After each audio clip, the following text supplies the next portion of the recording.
Perfeito. Ô, presidente, agora um questionamento. Eu achei uma baita sacada da Federação Paulista de Futebol a temporada passada dentro da Copa Paulista, que é um campeonato organizado pela própria Federação Paulista, o desafio de vídeo.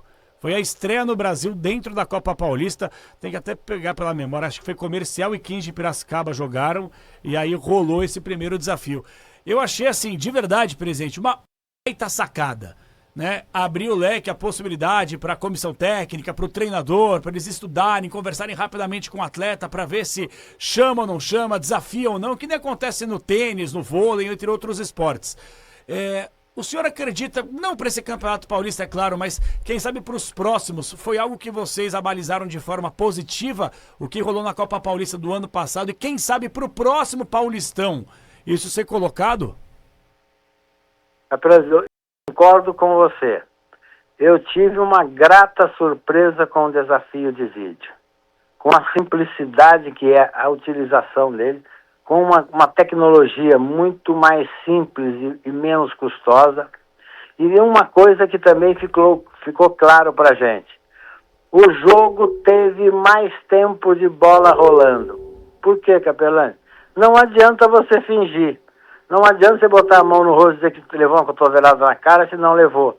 Não adianta você mergulhar dentro da área querendo um pênalti, porque vão olhar de novo. Ficou um jogo mais futebol de antigamente, um futebol mais raiz, mais jogado, mais leal, sem tentar burlar o árbitro. Porque se burlar o árbitro, se tentar, e o treinador pedir o desafio, ele vai perder o desafio.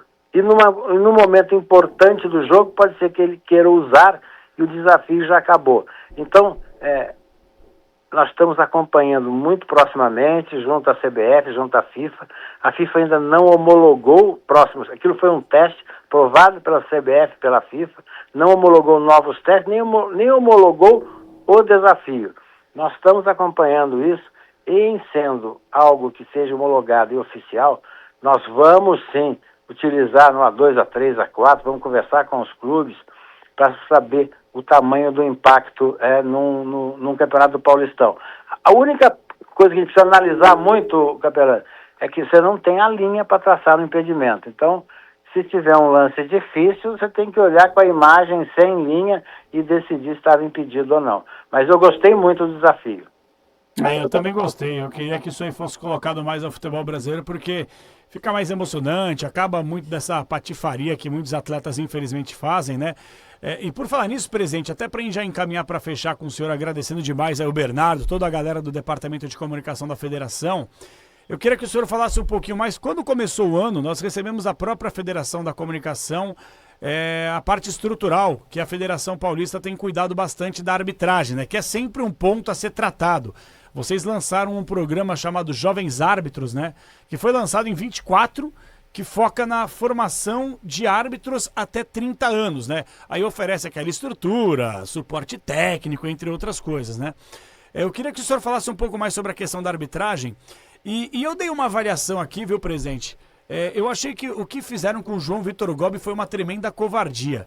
Claro que eu não vou passar pano para também que é árbitro, que às vezes não tem aquela conduta, aquela postura legal, mas eu acho que todo mundo fala, eu costumo falar, todo mundo fala no futebol, menos o árbitro. Eu acho que quando o árbitro ele é agredido, quando batem no árbitro, quando xingam o árbitro comete um erro como qualquer um de nós pode cometer. Eu acho que o árbitro deveria falar. E eu achei o que fizeram com o João Vitor Gobi nessa temporada uma sacanagem, viu, presidente? Olha, eu não gostei. Eu acho que a falta de educação não cabe, Capelano, em lugar nenhum. Em nenhuma atividade, em nenhum momento. A falta de educação é algo que a gente precisa coibir. O futebol tem regras próprias, tem a sua forma de ser. O que ele nos diz é que ele falou de forma geral, vamos jogar. Mas essa avaliação, eu acho que serviu para que todos os lados entendam que a gente precisa se cuidar, a gente precisa se portar de uma maneira educada e falar firme, sim, mas de maneira educada. Eu acho que foi ruim a forma que foi colocada. O Tribunal de Justiça Esportiva denunciou ele foi advertido. está trabalhando normalmente, é um grande árbitro. E a gente precisa entender, especificamente, Capelães, nós tivemos, como o Paulistão começou mais cedo, nós tivemos, no mesmo período, pré-temporada para os FIFA, da FIFA, para os árbitros do quadro da CBF, do quadro do árbitro da Conmebol, lá no Paraguai, da Conmebol. Então nós ficamos em várias oportunidades sem os FIFA, sem os árbitros do quadro nacional. Nós tivemos que, sim, lançar novos árbitros, e tem muito dos jovens árbitros que estão aí dentro do campo do Paulistão fazendo o seu trabalho. Nós temos até agora um campeonato no quesito arbitragem bem, um campeonato tranquilo, uma polêmica aqui, outra lá, e isso é normal, isso vai acontecer. A gente conversa muito com o presidente de clube, o Capelão, que o árbitro é um ser humano, igual qualquer um de nós. Se alguém prometer que o árbitro não vai errar, está mentindo.